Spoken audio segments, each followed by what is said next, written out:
Hi guys! Welcome back to my YouTube channel. For today's video, may isi-share ako sa inyo at ituturo ko sa inyo na bagong update ni TikTok. Ito na naman guys tayo, no?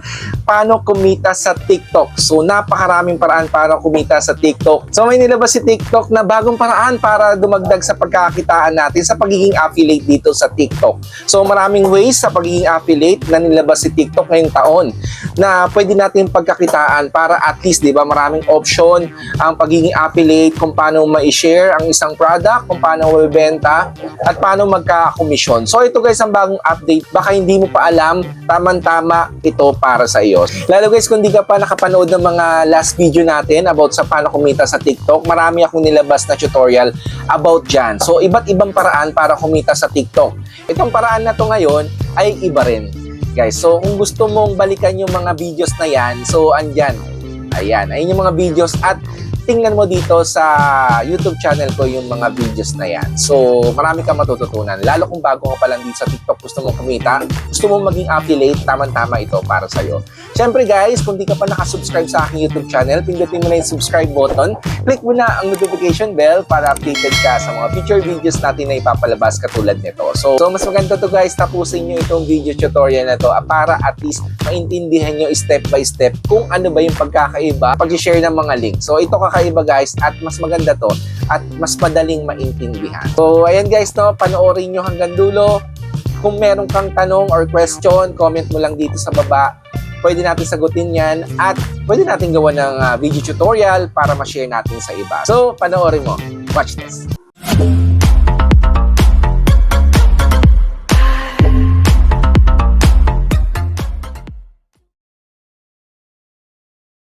So ito guys, punta tayo sa ating mga TikTok application para ma-open natin ang ating mga TikTok account. So TikTok, click natin yan.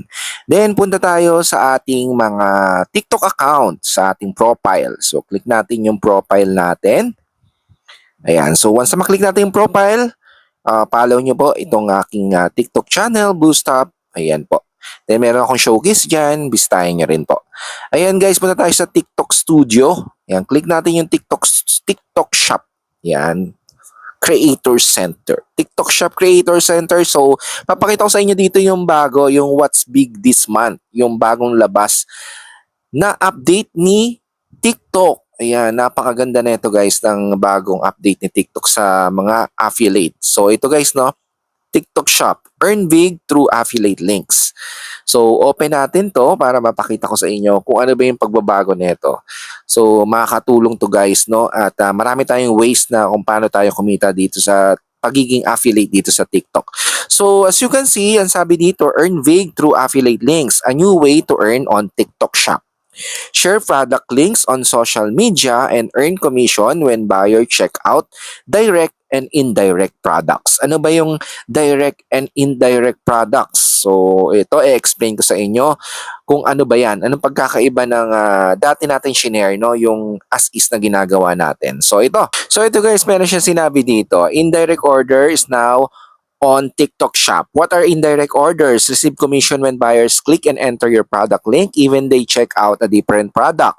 Sabi dito guys, no, pag meron ka nag-share ka ng isang product link, no, tapos hindi niya magustuhan yung link na shinare mo, mag-browse siya sa ibang product at bumili siya sa ibang product na yon, pasok pa rin sa commission mo. Kikita ka pa rin doon. Kahit hindi yun yung affiliate link na shinare mo sa kanya. Yun yung indirect orders. So, ito mamaya papakita ko sa inyo para at least maintindihan nyo mabuti. Ituturo ko sa inyo mamaya, guys. No? Yan, sabi dito how it works. You should product affiliate link. Buyer clicks and enter product A. Affiliate link. Buyer browses the app and check out product B. So, yun guys, no, ang kagandahan nito. Hindi na yung product A or yung product link na binigay mo, kikita ka pa rin. So, sabi dito, what are direct orders? Ito yung direct orders na nakagawian natin.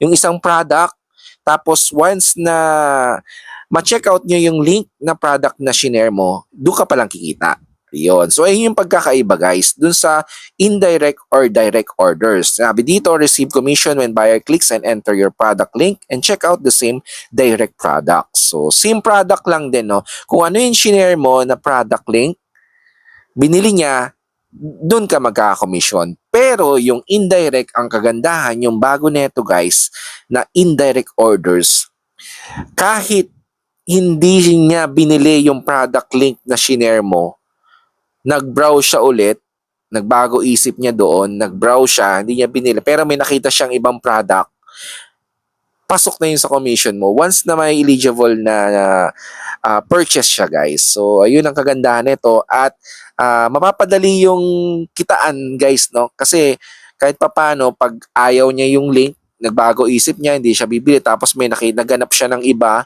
na product, tapos may nagustuhan siya, sa'yo pa rin papasok. Kasi yung unang link na binigay mo, yun yung ginamit niya para pumasok ka sa TikTok. So as is yun, makikita ni TikTok na system na sa'yo pa rin papasok ng commission.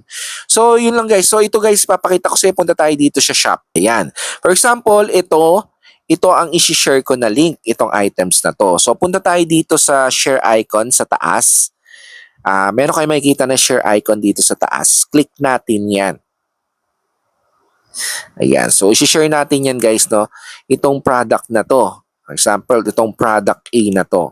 So, ito yung isi-share natin sa mga other social media apps natin. Yan, sa mga friends natin, ito ang isi-share natin. Yan. For example, click natin yan. Then, lalabas ito guys. So, as you can see, meron namang share product to earn. Yan. So, per sale, 3.13%, 2% commission. So, pwede na natin ditong i-share, i-copy link, send mo agad sa Messenger, sa Facebook, sa TikTok, yan, sa Instagram, sa SMS, yan, sa Telegram, as is, pwede mo na siyang i-share agad. Ito agad, no? Once na mapindot mo yung share icon, yan. Sa akin kasi ang ginagawa ko, copy link ko lang siya, tapos sinisave ko muna sa aking notepad para hindi ko makalimutan, no? Anytime pwede ko ulit i-share. Ito yung ginagawa ko lagi. So, ito papakita ko sa inyo kung paano gumana to guys, no? For example, may shinare ka sa mga kaibigan mo.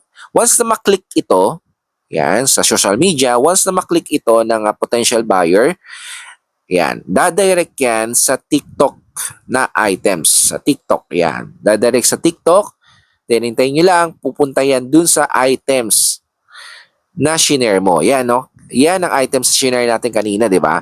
So, pupunta yan. Then, syempre, titingnan niya ni potential buyer. Tapos, nagbago isip niya. Sabi, ay parang ayaw ko naman to, parang maghanap na muna ako ng iba. Nagbago isip niya, di ba? So, syempre, parang hindi siya pagpa-purchase. Pero ito ang kagandahan sa indirect, ito ang tinatawag natin indirect. Kahit mag-back siya dito, mag-browse siya ng ibang items. Yan, for example, hindi siya umalis sa TikTok. Nag-browse siya ng ibang items, nakapili siya ng ibang items. Yan, iba, pipili ako ng iba, nagbago isip ko, ay ito na lang bibiling ko kasi mas mura to. Parang mas okay to. So, i-click ko yung isang items, yung product B.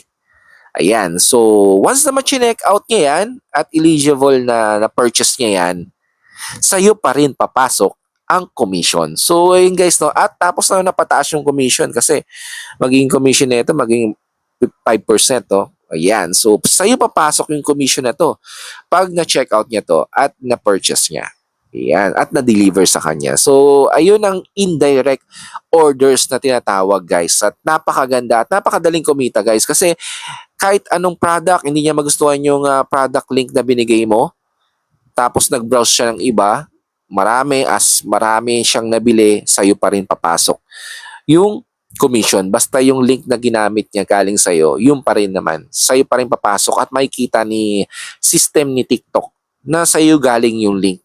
Ayan. Kaya napabili siya sa TikTok shop.